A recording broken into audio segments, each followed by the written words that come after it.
Most important physics में आज objective करेंगे। वीवीआई ऑब्जेक्टिव करने वाले हैं तो ध्यान से देखना, है ना। और ये बिकने वाले नोट से भाई पहले बता रहा हूँ, पूरे वीडियोस देख लेना, ठीक है। सारे के सारे इंपॉर्टेंट सवाल हैं। सबसे पहला सवाल है, विभव प्रवणता बराबर होता है, विभव प्रवणता बराबर होता है डीवी अपॉन डीएक्स के। आपको पता है ना, डीवी अपॉन डीएक्स के कुछ सवाल पिछले वीडियोज वाले 2-4 मैंने डाल रखे ताकि आपको रिवीजन में हो जाए, ठीक है।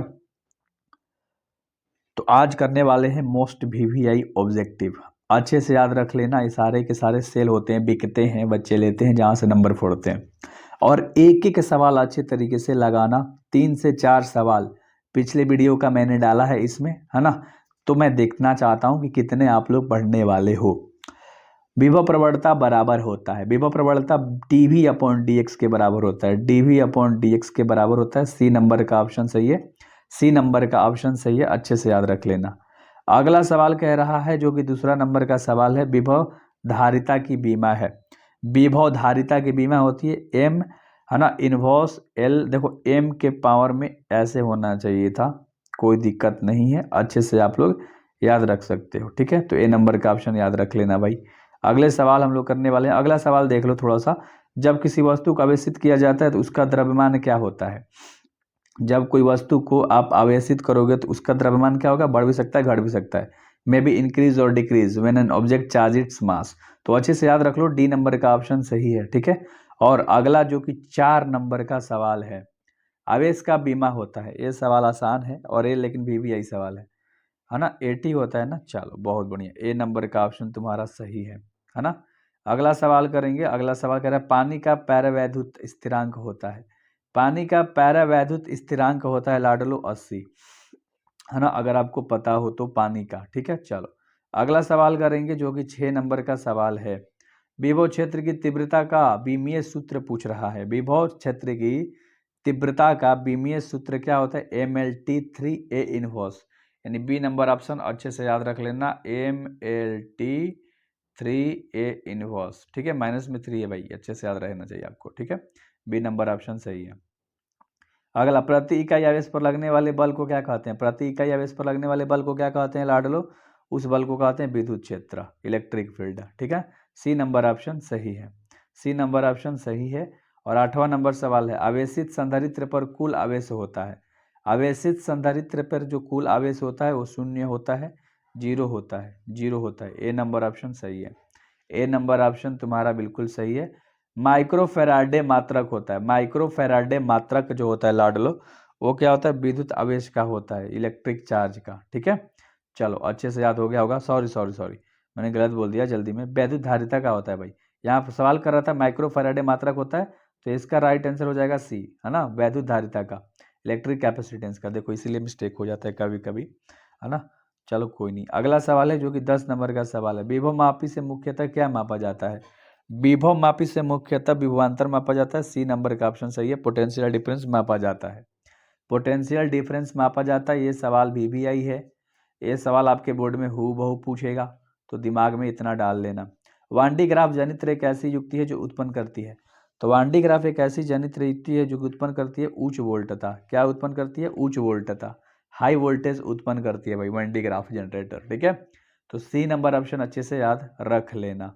और अगला 12 नंबर सवाल है कि चालक के अंदर इलेक्ट्रो की गति होती है, इलेक्ट्रॉन, इलेक्ट्रॉन, ठीक है, इलेक्ट्रॉन की गति पूछ रहा है तो अपसारित होती है, जिसको डाइवर्ज्ड बोलते हैं, the motion of electric inside a conductor, ठीक है। तो सी नंबर ऑप्शन सही है।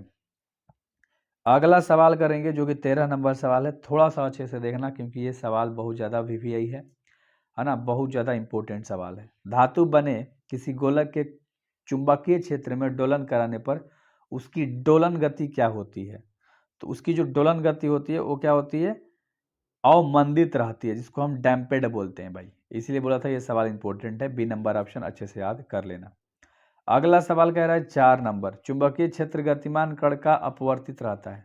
चुंबकीय क्षेत्र का जो गतिमान कण है वो अपवर्तित रहता है, वो चाल और ऊर्जा दोनों, ठीक है, अच्छे से याद रखना, चाल और गति ऊर्जा दोनों, ठीक है, both velocity and kinetic energy.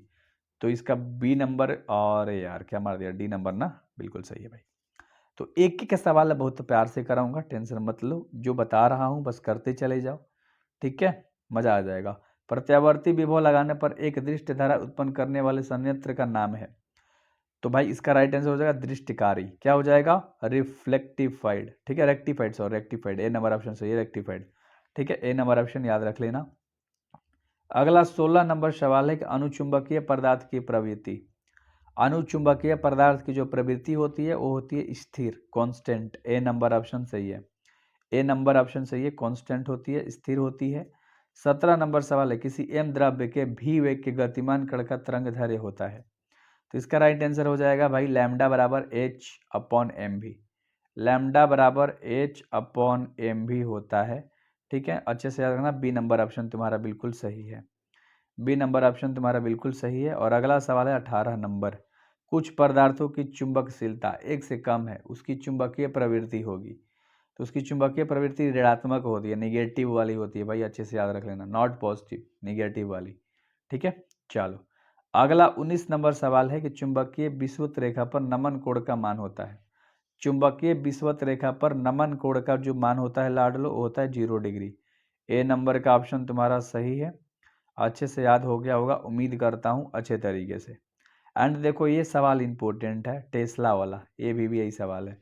Tesla इकाई होती है, टेस्ला इकाई होती है, टेस्ला चुंबकीय क्षेत्र की इकाई होती है। डी नंबर ऑप्शन तुम्हारा बिल्कुल राइट हो जाएगा, डी नंबर ऑप्शन तुम्हारा बिल्कुल राइट हो जाएगा भाई, अच्छे से याद रख लेना। ठीक है, अगला 21 नंबर सवाल है, एक समान चुंबकीय क्षेत्र में चुंबक के विक्षेपण में किया गया कार्य होता है।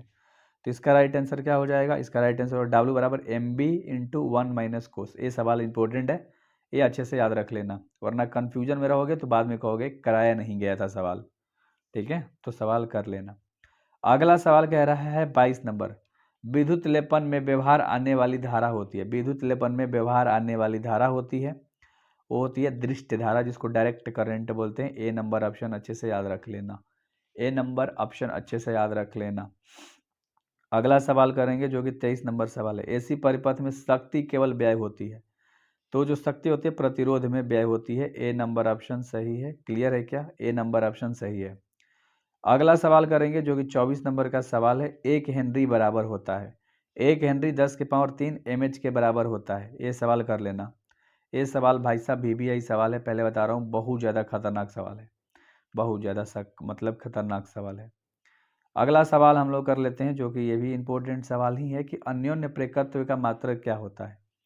तो हेनरी होता है भाई, अच्छे से याद रखना, सी नंबर ऑप्शन सही है। ये सवाल भी यही था, बता दिया आपको। ठीक है, 26 नंबर सवाल है कि जब एक चुंबकीय क्षेत्र में धातु का गोला गतिमान कराया जाता है तब वह गर्म हो जाता है, क्योंकि प्रत्यावर्ती धारा उत्पन्न होती है, alternating current is generated. A number का ऑप्शन तुम्हारा सही है, क्या बोलते हो? सही है ना? चलो अगला सवाल कर लेते हैं भाई, अगला सवाल हम लोग कर लेते हैं जो कि 27 नंबर का सवाल है। 27 नंबर सवाल करेंगे, प्रत्यावर्ती धारा निम्न में से कौन सा प्रभाव प्रदर्शित करता है? तो करता है ऊष्मीय, थर्मल। बी नंबर का ऑप्शन सही है ना, बी नंबर का ऑप्शन सही है।